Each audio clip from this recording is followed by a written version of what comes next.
यह एक सत्य और आंखों देखी घटना है। हमारा गांव गोंडा जिले में पड़ता है।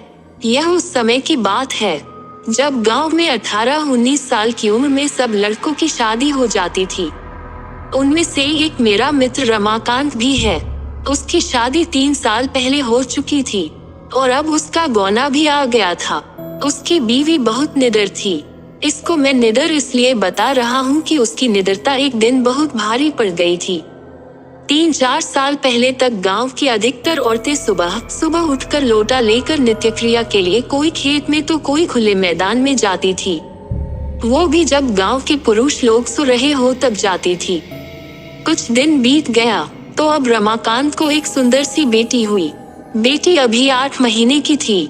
उस समय उसकी बीवी सुबह सुबह अकेले उठकर खेत में चली गई और अपने सासू माँ को या फिर अपनी जेठानी को भी नहीं जगाया। वह अकेले ही चली गई क्योंकि वह तो बहुत निडर थी। लेकिन उस समय वह ना तो हाथ में चाकू और ना ही माचिस लिया। जिस घर को बच्चा पैदा होता है उसके 1 साल तक उस घर की औरत को बाहर अकेले नहीं भेजा जाता, वह भी सुबह सुबह बिना किसी को साथ लिए, क्योंकि उस औरत पे भूत प्रेत इन लोगों का साया जल्दी पड़ता है। लेकिन वह अकेले गई थी। तभी वहाँ बेल का पेड़ लगा था। उस पर एक चुड़ैल घूम रही थी जो इसके साथ नहीं आना चाहती थी, लेकिन फिर भी वह आ गई। जब रमाकांत की औरत खेत से आई तो लौटा फेंककर पलंग पर बैठकर गाना गाने लगी। बगल में ही खाट पर लेटी हुई उसकी बच्ची जोर जोर से रो रही थी, लेकिन वह तो गाने में व्यस्त थी, इसीलिए उसे सुनाई नहीं दिया।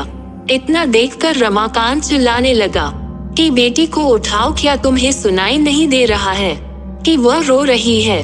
फिर भी बीवी ने जवाब नहीं दिया। तब तक रमाकांत की भाभी आ गई और वह समझ गई कि यह कौन है और रमाकांत को इशारा किया कि जाओ दादाजी को बुला लाओ। इतना सुनते ही रमाकांत समझ गया कि मेरी बीवी के ऊपर कोई चुड़ैल का साया है। तभी भाभी ने दादाजी का नाम लिया। तब तो रमाकांत पलंग पर बैठकर दादागिरी झाड़ने लगा और बोला कि तुम कौन हो, यहाँ पर क्यों आई हो, क्या तुम मुझसे शादी करना चाहती हो? तब तक गांव की कुछ औरतें और कुछ पुरुष मजा लेने के लिए इकट्ठा हो गए। चुड़ैल ने कहा कि मुझ में तुम्हें क्यों दिलचस्पी हो रही है, क्यों मुझसे शादी करने के लिए आतुर हो?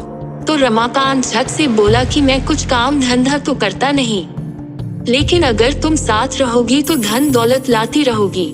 चुड़ैल ने हंसकर बोला, ऐसा कुछ नहीं होता, हमारे में भी कोई ना कोई मुखिया जरूर रहता है जो धन दौलत की रखवाली करता है। तुम चाहो तो हमारी दुनिया में चलो, तब मैं तुम्हें सब कुछ दूंगी, पर अभी नहीं क्योंकि तुम जीवित हो।